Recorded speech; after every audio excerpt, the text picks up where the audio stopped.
हिंदी में रोजगार के अवसर और भावी भविष्य की संभावनाओं पर जब हम विचार करते हैं तो हमारे सामने हिंदी का वह बीता हुआ समय, वह अतीत निश्चित रूप से सामने आता है जब मुगल और अंग्रेज़ शासकों ने हिंदी में रोजी रोटी के अवसर अवरुद्ध किए। मध्यकाल के सैकड़ों कवि पूर्व मध्यकाल और उत्तर मध्यकाल के ऐसे रहे जिन्होंने यदि हिंदी को बचाने का संकल्प लिया, हिंदी की सृजन धर्मिता को बनाए रखने, बरकरार रखने का विचार मनोमस्तिष्क में धारण किया, तो उन्हें दरबाराश्रित होकर शासकों के दरबार में जाकर दरबारी कवि बनकर अपनी आजीविका अर्जित करने का और हिंदी भाषा की रचना धर्मिता को जीवित रखने का विचार करना पड़ा। इसलिए उन्होंने शास्त्र भी सृजित किया। हम जब हिंदी काव्य शास्त्र की बात करते हैं तो उत्तर मध्यकाल के आचार्य कवि जिन्होंने संस्कृत के आदि आचार्य भरत मुनि से लेकर और रामचंद्र गुणचंद्र तक या आचार्य विश्वनाथ और बाद के अनेक शास्त्रकारों के ग्रंथों को, चाहे कुंतक हों, बीच में दंडी हों, आनंदवर्धन हों, इन सब की संस्कृत की रचनाओं को पढ़ा और फिर उस शास्त्र को हिंदी में उतारने का प्रणम्य कार्य किया। तो काव्य सृजन हो या शास्त्र सृजन, शास्त्रीय ग्रंथों का निर्माण हो, उसमें शास्त्र की अनेक दिशाएं और आयाम उद्घाटित किए।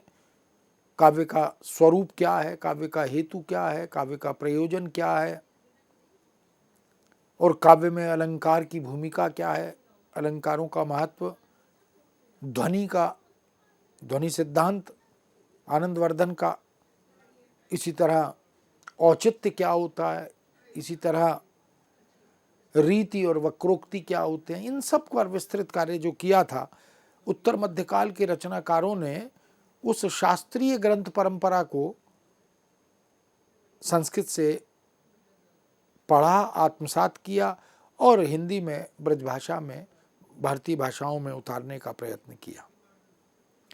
किंतु हिंदी को कार्यालय में विभिन्न जो शासकीय व्यवस्था थी, वो कार्यालय चाहे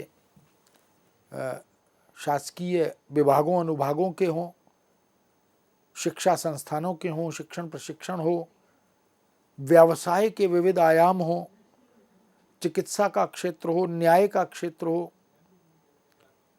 उन सब में जो सम्मानजनक स्थान मिलना चाहिए था वो नहीं मिल पाया। क्यों नहीं मिल पाया? क्योंकि मुगल शासक, उनकी रुचि इसमें नहीं थी और वो फारसी के माध्यम से ही हम पर शासन करना चाहते थे। उन्होंने किया भी। किसी भी राष्ट्र की अस्मिता को यदि आघात पहुंचाना हो तो उसकी भाषाओं को आघात पहुंचाना यह पहला उद्देश्य होता है। इसलिए मित्रों, मध्यकाल में और आधुनिक काल तक आते आते हमने भाषाई गुलामी की और हमें वो सम्मानजनक भारतीय भाषाओं का सम्मान प्राप्त नहीं हो पाया। शासक, सरकार, इन सब ने हिंदी और भारतीय भाषाओं को रोजी रोटी से, ज्ञान विज्ञान से, तकनीक और प्रौद्योगिकी से दूर रखा। जबकि संस्कृत में हम देख सकते हैं, इतिहास इस बात का साक्षी है कि रोजी रोटी भी थी, ज्ञान विज्ञान भी था, तकनीक और प्रौद्योगिकी भी थी। पूरी ज्ञान की एक, भारतीय ज्ञान की एक सशक्त सुदीर्घ परंपरा संस्कृत में विद्यमान थी। वहाँ चिकित्सा भी थी, वहाँ ज्योतिष शास्त्र भी था, वहाँ खगोल शास्त्र भी था, वहाँ नीति और धर्मशास्त्र भी था, वहाँ भक्ति और प्रेम भी था, सभी कुछ था। लेकिन हम जैसे ही गुलामी की बेड़ियों में जकड़े गए तो वो सब हमसे धीरे धीरे दूर कर दिया गया। इसलिए हिंदी में रोज़गार के अवसरों को लेकर अब जब आज़ादी के लगभग 8 दशक बीत गए तो हम उस पर विचार कर रहे हैं और चिंतित भी हैं कि जिस तरह से रोजी रोटी, कामकाज, आजीविका, जीविका, इन सब क्षेत्रों में हिंदी की भूमिका होनी चाहिए थी, वह उतनी तो नहीं हो पाई। लेकिन हिंदी में अभी रोजी रोटी के, आजीविका के अवसर अशेष हैं, असीम हैं। बस निर्भर करता है कि हिंदी में रोजी रोटी की तलाश करने वाले व्यक्ति का संकल्प कैसा है, उसकी इच्छा शक्ति कैसी है, उसकी तैयारी कैसी है। क्योंकि एक भ्रम समाज में यह बहुत चिंताजनक स्थिति पैदा करता है कि हिंदी विषय में, हिंदी भाषा में, हिंदी साहित्य में उपाधि अर्जित कर लेने के बाद आजीविका सुनिश्चित होनी चाहिए, रोजी रोटी या नौकरी उसके माध्यम से मिलनी ही चाहिए। लेकिन ये तो युग युगांतर से व्यवस्था रही है कि उपाधि कभी भी आजीविका की गारंटी नहीं होती, उसकी वचनबद्धता नहीं होती। इसलिए लगभग 8 दशक की आज़ादी के बाद जब हम हिंदी में रोज़गार के अवसरों पर चिंतन करते हैं, विचार करते हैं, तो हम देख सकते हैं कि अनेक अनुशासनों की तुलना में, वो चाहे वाणिज्य के क्षेत्र में, अर्थशास्त्र के क्षेत्र में, प्रबंधन के क्षेत्र में, चिकित्सा के क्षेत्र में, या और बहुत से तकनीकी और प्रौद्योगिकी क्षेत्रों में अगर हम तुलना करें तो हिंदी में रोज़गार के अवसर किसी भी तरह से कम नहीं है, अपितु उन क्षेत्रों की तुलना में ज़्यादा है, अधिक है। हिंदी ने अपनी क्षमता और शक्ति से राष्ट्रीय अंतर्राष्ट्रीय स्वीकृति और उपादेयता से, प्रयोग और अनुप्रयोग की संभावनाओं से जो लोकप्रियता अर्जित की है, वो वास्तव में उसकी सहजता, उसकी बोधगम्यता, संप्रेषणीयता और उसकी राष्ट्रीय अंतर्राष्ट्रीय स्तर पर बनी हुई छवि के कारण अर्जित की है। निश्चित रूप से हिंदी विश्व के किसी भी भाषा के ज्ञान को आत्मसात करने और अभिव्यक्ति प्रदान करने में समर्थ भाषा है। उसके पास शब्द संपदा की कमी नहीं है, उसके पास अभिव्यक्ति कौशलों के तमाम साधनों की कमी नहीं है, प्रयोग अनुप्रयोग के आधुनिक उत्तराधुनिक जो उपकरण हैं उनसे जुड़कर प्रयोग अनुप्रयोग की संभावनाओं को उद्घाटित करने की संभावनाएं कम नहीं है। इस दृष्टि से हम कह सकते हैं कि हिंदी ने केवल साहित्य नहीं, साहित्येतर क्षेत्रों में भी रोजी रोटी के, रोजगार के अवसर पैदा किए हैं। वह केवल शिक्षण से जुड़कर सीमित नहीं रह गई, वो प्रशिक्षण के माध्यम से, प्रयोग अनुप्रयोग के माध्यम से, जिसको हम एप्लीकेशन ऑफ लैंग्वेज कहते हैं, उस दृष्टि से भी हिंदी ने अपनी शक्ति का, अपनी सार्थकता का परिचय दिया है। इसीलिए वह सहज और बोधगम्य, संप्रेषणीय बनती चली गई है। पूरे भारत में सभी राज्यों को परस्पर जोड़ने वाली, संवाद और संपर्क की भाषा बनने वाली, अगर कोई इस बहुभाषा भाषी देश की भाषा है जो राष्ट्रीय नहीं बल्कि अंतर्राष्ट्रीय स्तर पर सर्वाधिक समझी, पढ़ी बोली और लिखी जाने वाली भाषा है वो हिंदी है। इसलिए हिंदी में आजीविका, हिंदी में रोजी रोटी, इनकी संभावनाएं, कामकाज के अवसर अब प्रचुर मात्रा में उपलब्ध है, बड़ी संख्या में उपलब्ध है। अंग्रेजी का जो कृत्रिम दबदबा हम पर बनाया गया, भारतेंदु युग से हम देख सकते हैं कि अंग्रेजी को इस तरह से प्रस्तुत किया गया कि हमारे युवा वर्ग ने, भारतीय युवाओं ने मातृभाषाओं तक की उपेक्षा की, भारतीय भाषाओं तक की उपेक्षा की, और यहाँ तक कि भारतीय भाषाओं की कीमत पर अंग्रेजी को प्रोत्साहित करना शुरू कर दिया। तो धीरे धीरे भारतीय भाषाओं और हिंदी की शक्तियों से विश्व अब भलीभांति परिचित हो रहा है।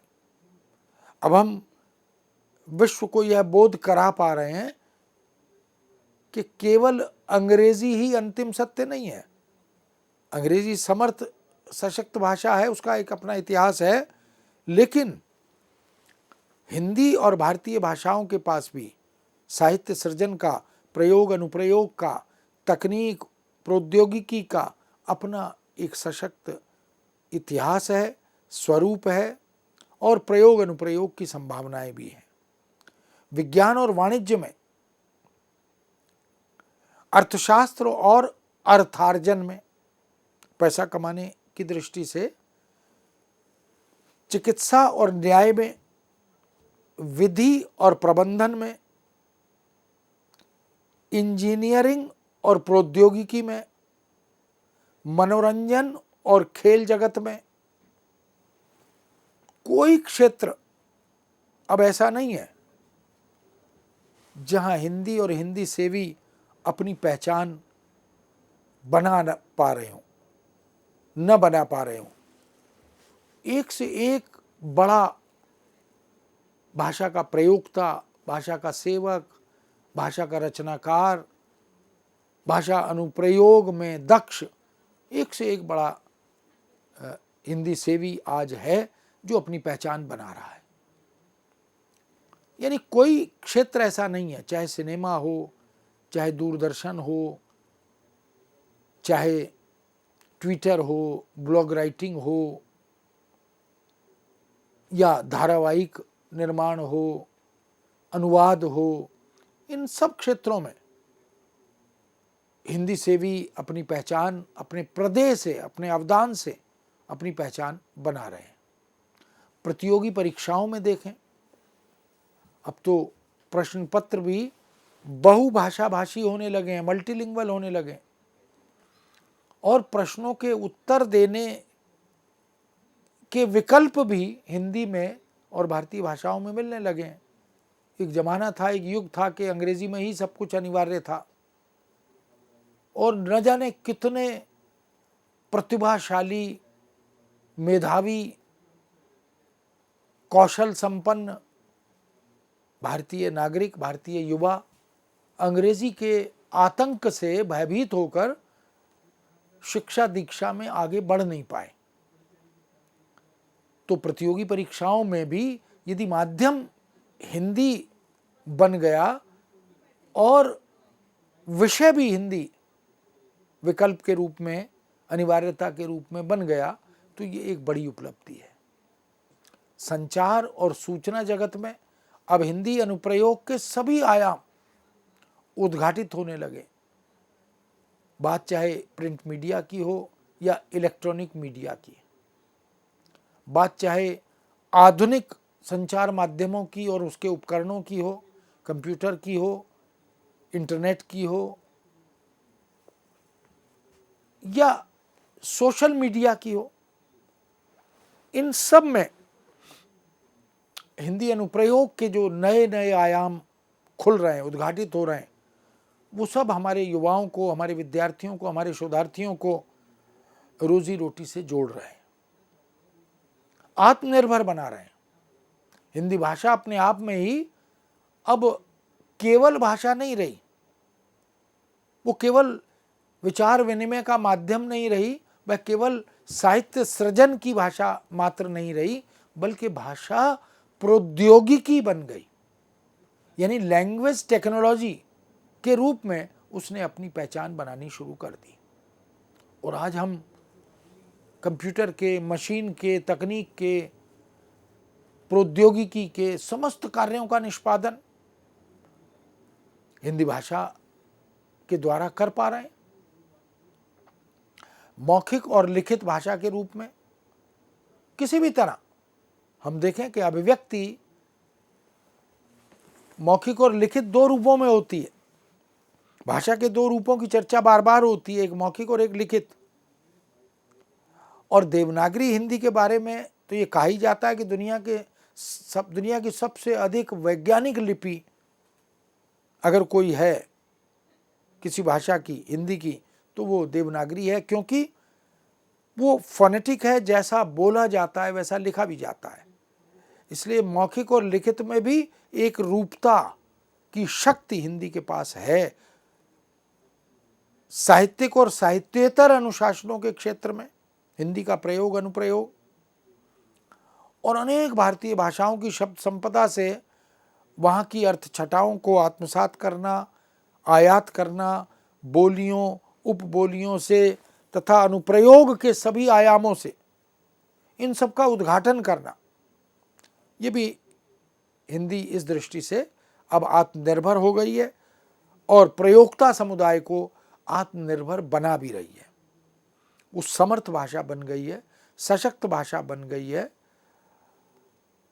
और भाषा के रूप में शब्द संपदा और शब्दावलियों के संकलन के रूप में जो अवधारणात्मक शब्द हैं, जो कंसेप्चुअल टर्म्स हैं, उनके रूप में भी यदि देखें तो उच्च शिक्षा के माध्यम के रूप में, राजकाज की भाषा के रूप में यानी राजभाषा के रूप में, बैंक, बीमा, वित्त और वाणिज्य आदि क्षेत्रों में, अर्थशास्त्र के क्षेत्रों में अब जो कार्य हो रहा है, जिस कार्य को साधने की सशक्त भाषा हिंदी बन रही है, वास्तव में वह एक उपलब्धि है, वह एक स्तुत्य और प्रणम्य स्थिति है जो हमारी चिंता को कम करती है। हमने लगभग 8 दशक की आज़ादी देख ली और इन 8 दशकों में 1947 के बाद से आज तक यदि हम देखें तो हिंदी ने सतत विकास किया है। वह चाहे साहित्य के क्षेत्र की बात, भाषा की बात हो या साहित्येतर प्रयोग, अनुप्रयोग के क्षेत्रों में भाषा के बदलते हुए रूप, स्वरूप और तेवर की बात हो। उसने अपनी समय सापेक्ष प्रासंगिकता को बरकरार रखा है, उसने अपनी सार्थकता को सिद्ध किया है। इस दृष्टि से हम देखें कि हिंदी भाषा ने अपनी पहचान बनाई है और कह सकते हैं कि हिंदी इस दृष्टि से महत्वपूर्ण भाषा बन गई है क्योंकि अब हिंदी को लेकर ये चिंता हमारे विद्यार्थियों के मनोमस्तिष्क में नहीं है। अब विषय के विशेषज्ञ, भाषाओं के विशेषज्ञ, क्योंकि आज़ादी के बाद से हमने देखा कि जो विषय के विशेषज्ञ हैं वो अपनी विषय विशेषज्ञता के क्षेत्र में कार्यरत रहे और जो हिंदी और भारतीय भाषाओं के विशेषज्ञ हैं वो हिंदी और भारतीय भाषाओं के लिए समर्पित रहे। तो एक संकट यह खड़ा हुआ कि वो जो समाजोपयोगी, राष्ट्रोपयोगी अनुशासन हैं, विषय हैं, वो हमारी भाषाओं में नहीं आ पाए और वो केवल अंग्रेजी के माध्यम से ही पढ़े पढ़ाए जाते रहे, उन्हीं में शासन प्रशासन चलता रहा और भारतीय भाषाएं उस दृष्टि से उपेक्षित हो गईं। किंतु अब एक नई दृष्टि, एक नई सोच पैदा हुई है कि हम विषय के विशेषज्ञों को मान लीजिए कि विज्ञान की तमाम शाखाएं हैं, भौतिक विज्ञान, जीव विज्ञान, रसायन विज्ञान, कृषि विज्ञान, गृह विज्ञान, मनोविज्ञान, इन सब को देखें, राजनीति शास्त्र को देखें, इतिहास को देखें और बहुत से अनुशासन। यदि इन अनुशासनों में कार्यरत विशेषज्ञ केवल अंग्रेजी के माध्यम से ही शोध करने, लेखन करने में अपने को सक्षम और समर्थ पाते हैं, तो अब हिंदी भाषा के विशेषज्ञ, अनुवाद के विशेषज्ञ इन अनुशासनों के विशेषज्ञों के साथ जुड़कर, मिलकर हिंदी के कार्यान्वयन की संभावनाओं को उद्घाटित कर रहे हैं। उनको करना है, क्योंकि हम जिस आधुनिक भारत के नवनिर्माण की परिकल्पना कर रहे हैं उसमें विश्व के ज्ञान को हिंदी के माध्यम से समस्त भारतवासियों तक पहुंचाने का, शिक्षा और शिक्षालयों में, विद्यालयों में पहुंचाने का जो स्वप्न हमारा है वो तभी पूरा हो सकता है जब हम विषय विशेषज्ञ और भाषाविद इनके सेतु बनाएं, इनको मिलकर एक साथ बैठकर मौलिक सृजन और अनुदित साहित्य तैयार करने की प्रेरणा दें, प्रोत्साहित करें। तभी हम इन तमाम कमियों को दूर कर सकते हैं।